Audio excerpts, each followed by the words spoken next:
What is a long-tail mud motor and why have it?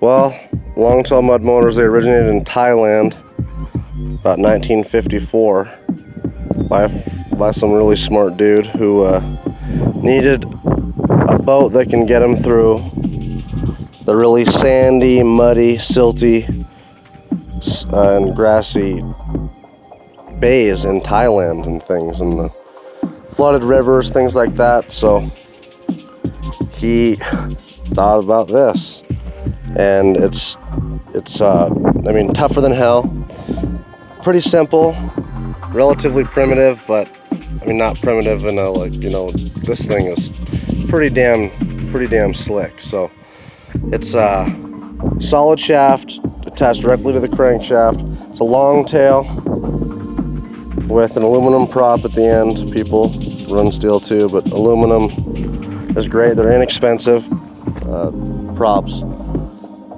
and so it's just gets you right through the stuff. Really torquey.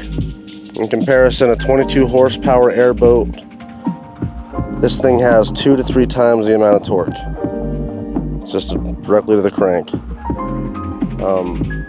Why these things were made as well? The long tail. What is the long tail for? Well, your boat creates a wake, and so you can set your prop back in your wake.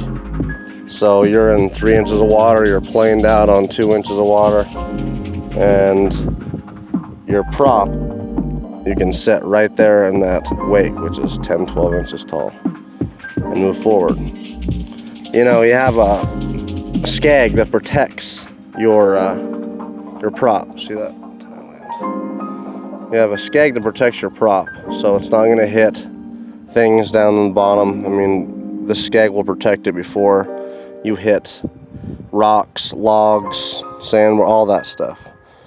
Side strikes are a different story, but these aluminum props are very tough and they're very inexpensive. I've had people try to give me guff about how aluminum props are going to break and this and that. Well, I mean, guys, I've been running these for a long time and I haven't broke one yet for about 4 months straight.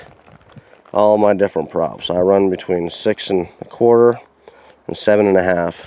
So my engine is powerful enough to run. I can't really get much bigger than that. I get propped out, but I have modified it a little bit too. It's 7 horsepower stock GX200 air-cooled engine, but I got myself a performance air filter, let it breathe better.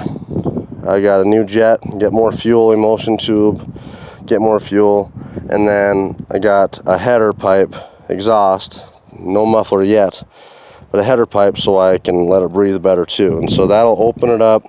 So it's 7 horsepower now. That might have given it an extra horsepower for sure. I've heard people say 2. I don't know. I mean, so 8 to 9 horsepower now from 7. I'm happy. I have a noticeable difference. I can get my prop moving faster. More power, doesn't bog down. It is louder right now. I do got to get a muffler. Now, that's what's great about these guys. Air cooled. Don't worry about the water quality that you're in. I mean, and guys, I can get up rivers. This thing's got a lot of torque for 7 horsepower.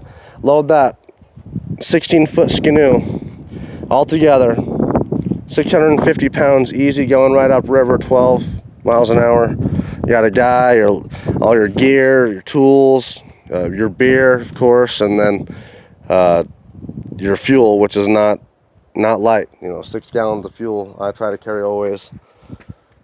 Yeah, guys, this is great. And then always I have your pull cord and then your electric start, which I think is just a crucial, because after pull starting that and going down the river and not being able to get it started and having nightmares about that and waking up pulling things, you know, like, I mean, one time I had a nightmare, woke myself up doing that. Believe me, this electric start is totally worth it. Do not get an engine like a Predator 212 without electric start. They don't even have that. So get yourself this Mud Skipper engine, very inexpensive, 150 bucks. So let's see how she sounds. She's gonna vibrate a lot right now because, well, she's not on the boat.